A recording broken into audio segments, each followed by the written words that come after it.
After a very extensive nomination and selection process, Dr. Marnel Niles Goins has been chosen as this year's keynote speaker. So please join me in welcoming, from the Department of Communication, Associate Professor and this year's keynote speaker, Dr. Marnel Niles Goins.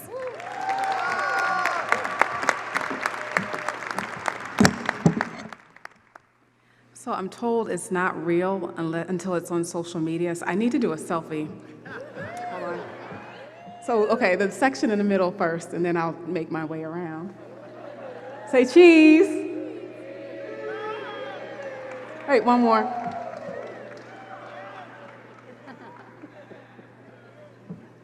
My niece told me that I am too old for Snapchat, so I'll just put it on Instagram. Niles Goins. Okay, so I want to start off with a story, and in 2002 is when I first started graduate school. I didn't know anyone. I didn't know not one person. And I attended orientation with like this stoic face. I wanted to seem like I knew what I was doing and seem really confident, but I didn't know what I was doing. And I didn't know where my classes would be held. I didn't know what my teachers would be like. I didn't know how nice my classmates would be. And so I attended my first class at Howard University. I didn't immediately talk to everyone with excitement and joy, like, hey. And instead, I just decided I'm going to sit there and I'm not going to introduce myself to anyone because I do not know these people. And so here I am, and I'm sitting in this class about organizational communication. And this is a subject I knew nothing about. And I knew I didn't belong, and I was frightened, and I was disheartened. And when my classmates started talking about the course material, I was quiet because they just seemed so much more knowledgeable about the topics. And I distinctly remember it was fall semester, and it was right before Thanksgiving break, and it was in the middle of class, and the professor just stopped in the middle of her lecture, and she turned, and she looked at me, and she said, "Sweetie, you need to talk." I'm not lying. She said that right to me in the middle of class. And it was in that moment that I made a decision. And it was in that moment I decided that I hated her. And I promise you this is a true story. I was like, I hate this woman. There may have been some expletives going through my mind, but I won't share those with you. And that's when I decided I wasn't coming back. Now, the story gets better. Obviously, I'm here on campus and teaching at Fresno State. And somehow, sometime between Thanksgiving and Christmas, I learned to love organizational communication. And that's actually what I ended up earning my PhD in, amazingly. And I teach organizational communication classes every year, COM 168, if you're interested. But it's in this class, thank you, it's in this class where I teach my students about this term that's called equifinality, and it also means equal ends. So equifinality, can you say that with me? Equifinality. I heard the faculty section the loudest. I'll leave you alone until next week. And it basically means that you can reach the same end state using a variety of methods. In this room, these students, you are an example of how equifinality works. So you're all new students to Fresno State, but you didn't get here using the same path. So some of you struggled a little through high school or college. Others have 3.8 GPAs. Some of you are freshmen. Any freshmen? Nope, okay. Woo! Was that loud? Others are transfer students. Yes, you look great. Some of you are graduate students working on your master's degrees. Ooh, nice. And others are working on your doctoral degrees. One, maybe two, somewhere over there. Good job. And some of you are from Fresno. Any Fresno people? A lot of you apparently are from Fresno. And some of you don't live so close. Anyone? Okay. And some of you are just cheering because you like to cheer. Many of you are the first people in your family to attend college. Anyone? And others of you have parents who are alum of Fresno State. Some, great. Yet somehow you all managed to make it here. In spite of your different beginnings, you all managed to make it here to New Student Convocation today. And that's the beginning of an exciting and maybe a bit frightening new chapter in your lives. And this is equifinality in action. Basically means you're new students at Fresno State, but you got here following a variety of paths. So what does this mean? I've got expectations for you, and me too sometimes. And the first, when I say equal ends, I don't literally mean the end for you. What I really mean is that you've reached the end of one goal, but you have more to accomplish starting right now.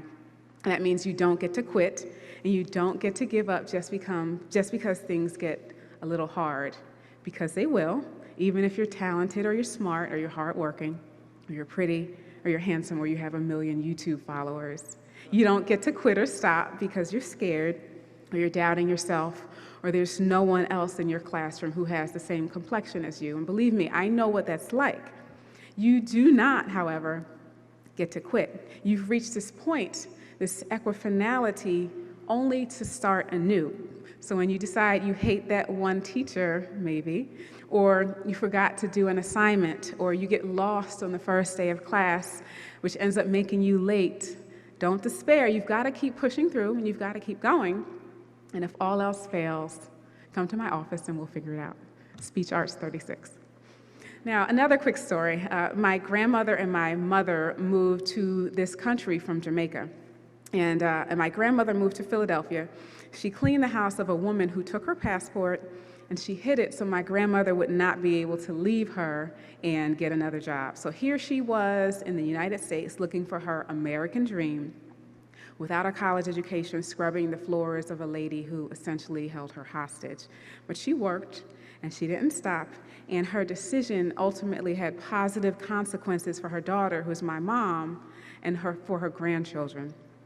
The decisions you make at Fresno State, the decisions you make to graduate in a timely manner, the decisions you make not to quit in difficult times or when classes are too hard are going to have positive consequences for you, but they'll also have positive consequences for the next generation, including any future children that you may have.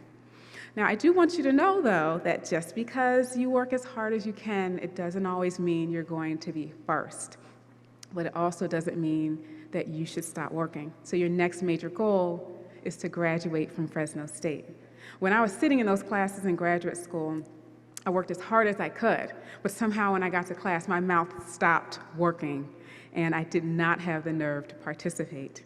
And I graduated from undergrad with highest honors, yet when I got to graduate school, I felt like a fraud, like I didn't belong, and I couldn't understand why I was no longer the best. Or we can use my grandmother as an example. She worked hard, and I'm sure her idea of success was not mopping floors in a new country. I'm sure she envisioned a much brighter future with money and a nice car and a big house. So I want you to take a second and just think about your own success and what you imagine it to look like. What do you envision in 5 years? What do you envision in 10 years? Or even this year? Or maybe all you can think about is how you're going to get through next week. And I want you to think about if your idea of being successful is based on if your classmates accept you or if your teachers accept you. Is it based on the world affirming you? Is it based on the number of Instagram and Snapchat followers that you have? I mean, those things can be nice. They can be really nice. But I need all of us to have enough confidence and enough self-determination to be able to progress forward, even if things don't turn out the way we want them. Even if you end up getting a grade on that test that you studied so hard for, but maybe it wasn't that A that you wanted or that B that you wanted. I'm not going any lower.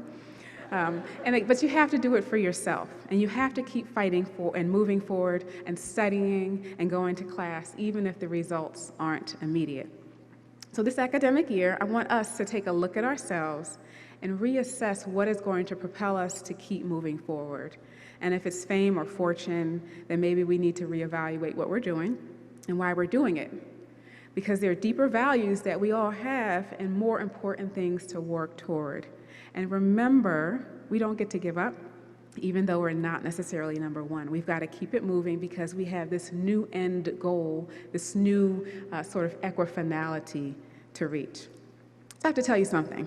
I'm years old, and I've been teaching at Fresno State for almost 10 years. And looking back, honestly, I realized that some of the best years of my life were when I was in college and when I was in graduate school. And I'm sure everyone on this stage can probably attest to that as well.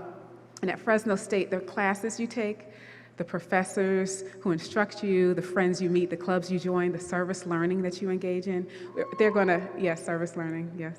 That will shape you for the rest of your life.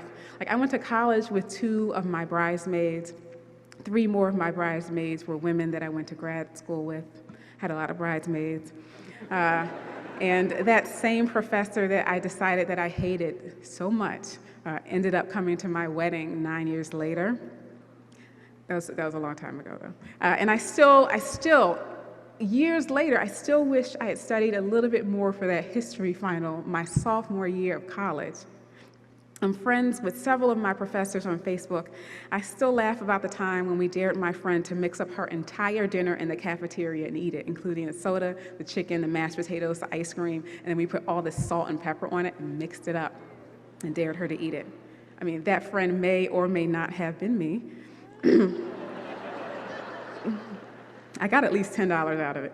Anyway, but honestly, you'll have fun here at Fresno State, and you'll look back at these years hopefully with fondness. So make sure you make good decisions while you're here. Have fun, but work hard. Enjoy the journey, but don't get too caught up or distracted from your ultimate goal, that end goal, that equifinality, which is graduation. I'm so happy that you're here. We are so happy that you are here, and we all look forward to hearing you tell your own Fresno State story in a few years. Congratulations.